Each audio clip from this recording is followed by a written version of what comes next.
Hi, I'm Corey Rich. In this segment, we're going to shoot a landscape photograph and a time lapse simultaneously.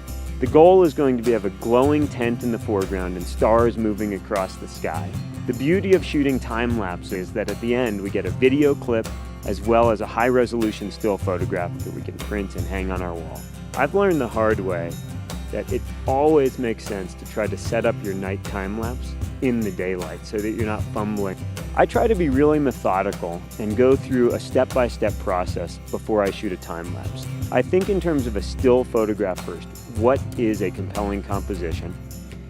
I then lock the camera off on a tripod, knowing full well that we're going to be shooting individual still photographs in a raw file format, which eventually will become a time-lapse sequence. I want the ability to go in and really manipulate each of the individual images.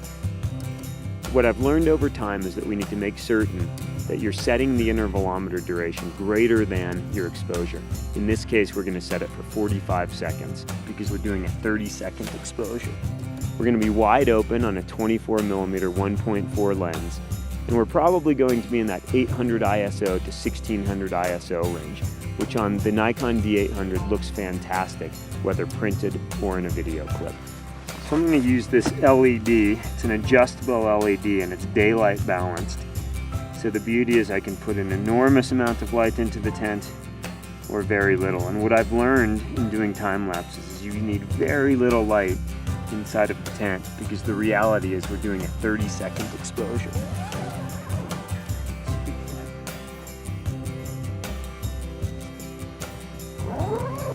Okay, so I'm switching the camera into manual focus. I do it on the body and on the lens just to be safe. Let me check my exposure. We're set at 800 ISO, 30 seconds, and f1.4. We have a fresh battery. We're in RAW, and we are ready for business. So we're going to say on, which is okay.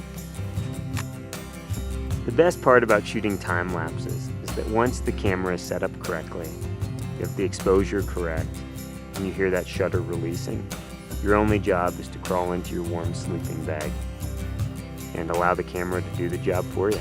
See you in the morning.